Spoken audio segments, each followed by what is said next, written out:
Welcome to the American Comedy Company. Tonight, it's Bob the Drag Queen. Wait a minute. Is there really someone named Carmen here in San Diego? I'm screaming. Please tell me there's a Waldo. There needs to be a Waldo here. I've realized this in life. On Drag Race, I famously said, I'm smart, I'm beautiful, I'm hilarious, and I'm humble.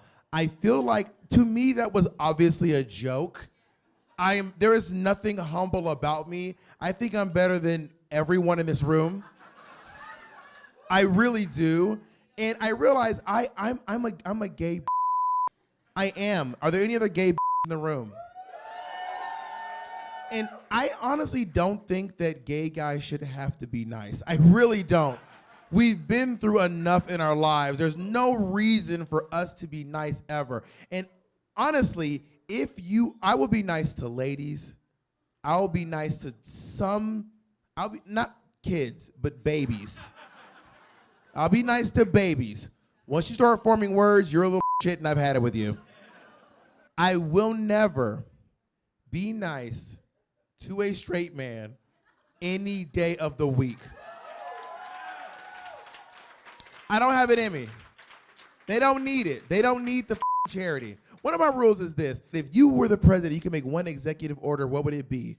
And I was like, I don't want to see no straight man as my flight attendant on an airplane. And honestly, they were like, can you explain further? I said, I don't think I need to. First of all, I am 30,000 feet in the air. I want to be comfortable. Who is comfortable with a straight man alone in the air? The last thing I want is a straight guy holding a bottle of crayon apple going, you want some peanuts? No! No! Drives me crazy. We should be here. You have to be. First of all, I love saying no to stuff. I say no to things I want to do. I love having the opportunity. One of my favorite things to do, this is my new favorite thing to do, and I know this is messy. I love to tell Italians. I don't mean Italians who live in America. I mean Italians from Italy with Italian accents. I love looking them right in the eyes and going, I hate Italy.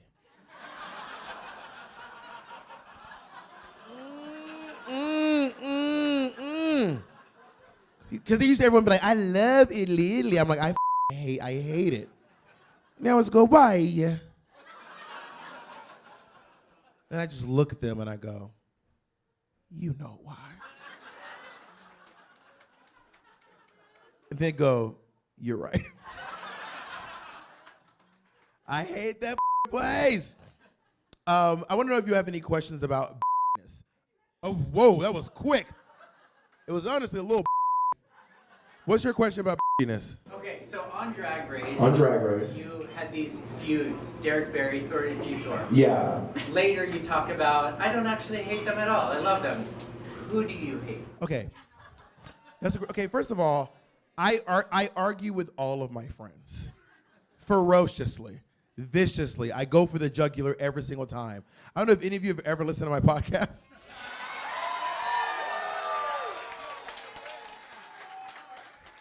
If I don't make fun of you, I probably don't like you, okay?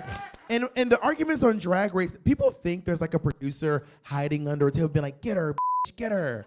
Like first of all, drag queens do not need a reason to fight each other at all. Throw in $100,000 screen time and insecurities. Oh, I will claw your eyes out.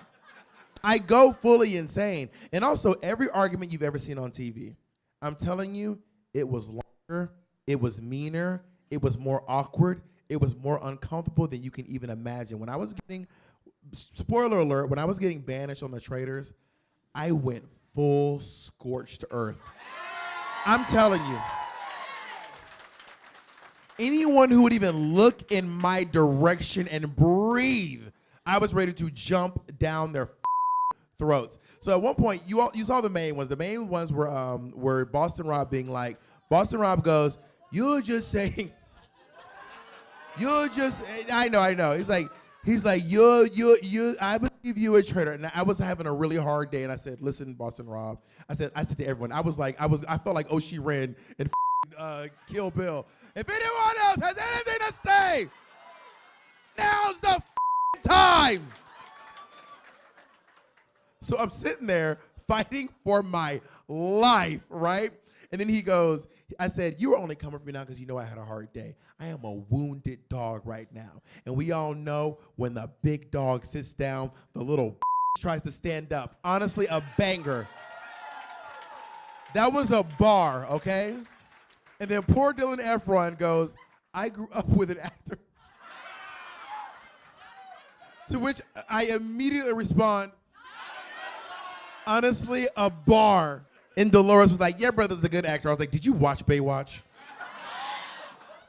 And then they didn't air this, but Bob Harper across the table goes, I grew up with a lot of gay guys. I'm gay. He goes, I've been in the gay scene for a long time. I was like, yeah, a lot longer than me.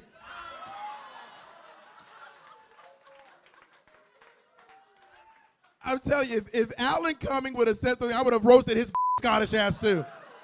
I said, listen, you haggis-eating mother. You shepherd's pie bacon piece of shit. Anyone who would breathe. But I don't really hate anyone that I don't know, and I don't hang around. Now, there are people I do not like. There are certainly people that I've seen. You said, wait, calm down, wait. Did someone just scream Ginger Minj? I mean, you're right, but I would never.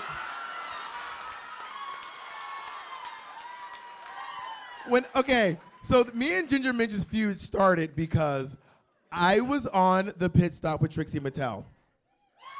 And Ginger Minj came out in this hideous, it was a hideous garment.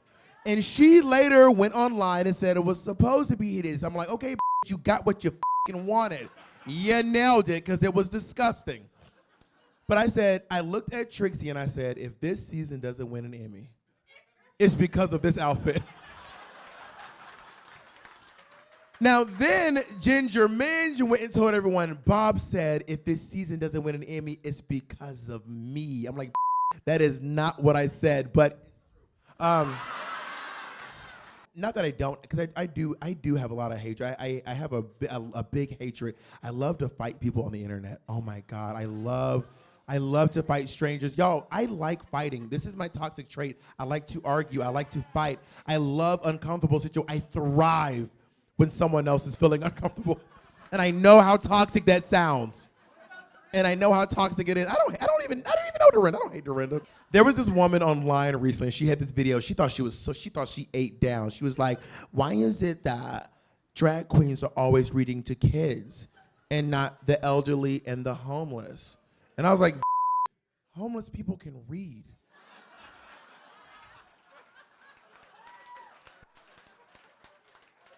Imagine if an unhoused person walked up to you, asked you for money, you went 1 fish, 2 fish. I'd be like, give me $1. I want money. I don't want you to read the Hunger Games series to me. When Katniss Everdeen saw President Snow, give me money. I'm trying to buy crack. You gotta be a bitch. It is okay to be a bitch. Who else has a question about bitchiness, right? Yeah, what's up, baby, in the back? The one who yelled that out. Or you just pick someone. Pick someone from back there. Hey. How do you deal with microaggressions? Oh, yes, I love this. The question is, how do you deal with microaggressions? Oh, my God. Baby, let me tell you right now. If you make me, a little bit uncomfortable, I feel I now have carte blanche to ruin your life. I do. I don't know if you all know the saying, but hell hath no fury like a gay guy slightly inconvenienced. If you think it was uncomfortable for me, I'm about to wreck your. One time, I'm gonna tell you right now, if you're in this room and you're not black, you need to know this. There are certain things you cannot say to black people, or we will ruin your day. Me specifically, all right? One of them is this, and some of them sound like compliments. They are not compliments. Here's the one that I'm telling you is not a compliment. You are so well spoken. I said, well, English is my first and only language. I should hope I could speak it well. This guy came up to me once in a meet and greet, and he goes, "Oh my God, you are so well spoken." So I light up because I like to fight. I was like, ooh, this is the moment we've all been waiting for. And I said, well, why wouldn't I speak English well? He goes, no, I just mean that you articulate yourself well. I said, yeah, I know what you mean. I'm well spoken, I'm also well listened. I said, why would you think I wouldn't be well spoken? He was like, no, it's just that you seem to be able to get your words together more than most. I said, most what? Most what? I have held up the entire meet and greet line. I'm like, everyone in the back, have a seat. We're gonna be here for a minute, honey. I think if someone makes you a little bit uncomfortable, I believe you can literally, from then on, ruin their lives. I love it. And I don't let up. I have no reprieve. I do not care. I will bring it up every single time. And I do not care if you hate it. I think it is so fun to make you feel bad because you make me feel a little bit awkward. Who else has another question? Is there another one in the back? Way back there, the one doing this. Yeah, that one. How can you be a and still get paid as a bartender or server? Oh, how can you be a and still get paid as a bartender or as a server? First of all, being a bartender is one of the jobs where you can be the person in the world. You do not have to be nice as a bartender. First of all, if you're over serving them, they won't remember it anyway. There have been so many times, I used to work as a bar. I worked for several years at this really, really high-end restaurant called Ruby Tuesday. In college, I worked, okay, I'm gonna tell you all the places I worked in college, and you cannot judge me, okay? I worked at Ruby Tuesday, I worked at Applebee's, and the final one it was a different time. I worked at Chick-fil-A. But listen, it was a different, someone said as a bartender, just because you were drinking at Chick-fil-A doesn't make it a bar, okay? That makes you an alcoholic. I worked at Chick-fil-A, and when I worked at Chick-fil-A, my name is not Bob, my name is not Robert, that is my nickname, that's what all my friends call me. My real name is Christopher. I know, it doesn't make any sense. My real name is actually Christopher Caldwell. Woo for Christopher? We just met Carmen Sandiego. Are you going woo for Christopher? So I worked the drive-thru and I would say, hey, thank you for choosing Chick-fil-A. This is Chris speaking. How can I help you? And they go, hello, Crispy King. You think my name is Crispy King? People would walk up to me and go, hello, Crispy. One time I showed up and I didn't have my name tag. I didn't have my Chris name tag. I usually go by either Bob or I go by my last name, which is Caldwell. No one calls me Chris except a few people in my family. But I go by Bob or I go by Caldwell. And I was like, I want to go by Caldwell. He goes, no. He printed out a Chris tag. He put it on. I said, okay, whatever, I'll be Chris. Who cares? Even though I haven't gone by that since middle school. So I have my little Chris. I'm like 19, 18 years old. I have my Chris name tag. But if you ever forgot your name tag, they had a bowl with 2 names in it, John and Jane. And if you forgot your name tag, you just be John or you be Jane for the day. Not a big deal. I left my name tag at home. I'm wearing this John name tag. And this woman walks up and she goes, John. And I said, actually, she goes, that was my grandfather's name.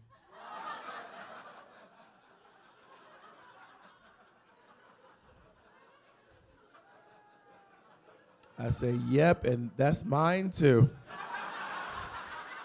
I too I'm John. Great name, so glad I have it. And at that job, I kind of had to be nice, but I was always getting mistreated. I hadn't learned to be yet. I still had the Southern hospitality vibe in me where I had to be nice. Boo. Southern hospitality is the fakest hospitality there is. But I remember, remember, I have high estrogen levels, so I had long hair, long locks pulled up into a ponytail, and I was sweeping the floor, and this guy from the back, he goes, excuse me, ma'am, where's the bathroom? I was like, ooh. But I didn't think he was talking to me. I was like, well, he's not talking to me. I'm not a woman. So I'm like, so he's like, ma'am.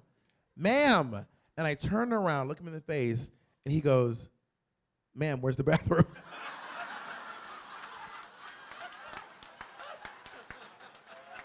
I was like, over there, girl. I don't know. But I also had a few moments where I like will misgender someone. Like, okay, I was at the drive-thru at Taco Bell. I love Taco Bell. And I pull up to the lady comes onto the speaker system. She goes, "You want to try our special?" I said, "No, thank you. I would like the Doritos Locos and the Mountain Dew Zero. Remember, pre-diabetic." Mountain Dew Zero tastes like regular Mountain Dew. Listen to me. In the hierarchy of diet drinks, I know this is a deviation. Okay, there's Coke Zero. There's Pepsi Max. Diet Dr. Pepper.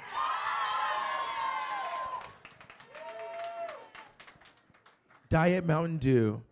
And at the very top, and I don't want to hear any shit from you all, for me is Mountain Dew Zero with the dirty dream sauce from Taco Bell.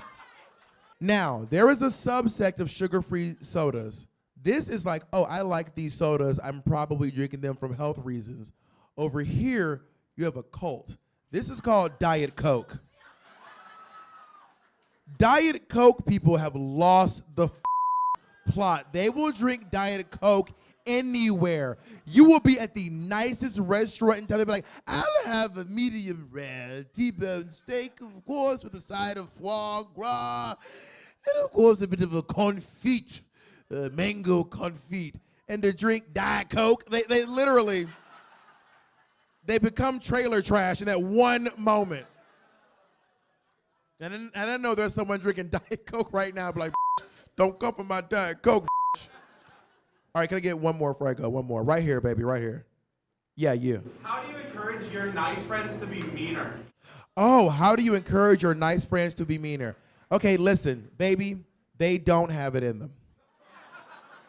They do not have it in them, and this is why you are in their life. You can't ask someone who's not a bitch to cosplay as a bitch, because people will sniff through it immediately. They will sink in on them. They will ruin them. They'll be crumbled, and then as the friend, you'll be there to pick up the pieces. This is when you swoop in like a shark in the water. You smell a little bit of blood. You're supposed to go in and rip their heads off for your friend, okay? Now, we've all seen someone who's not a bitch pretend to be a bitch. We're watching Olivia Lux on Drag Race right now.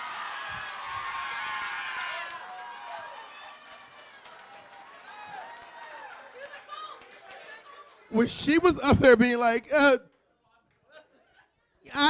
going to stand up for myself. And if anyone here wants to get crazy, I'm going to get real nutty. I'm like, sit your ass down, shut the hell up, bitch. But you have to do it for them. This is why listen, you are brought into their life for a reason. I'm assuming, are you bitch? Yes. Yes. This is why the universe has led you to that person. They're going to be meek. Now, some people are so nice, it's irritating. Like, you're not really a nice person. I don't know what the you're doing. I don't know what the hell this is. They're offering you you don't need. I went to this, I used to hate when I was on the train in New York City. I used to hate this and there'd be a bunch of empty seats, empty seats, and then like an old lady or someone get on the train. They'd be in the middle of the seats next to them on either side, and they go, "Do you want to sit here?" Like, what the are you? There are seats everywhere. You're performing kindness. You're not really a nice person. And this is when I step in as a person and make it awkward for every single person on the train. I'm like, "Oh, you think she can't find the seat by herself?" I did that once, and the woman said, "I'm blind." I said, "My bad."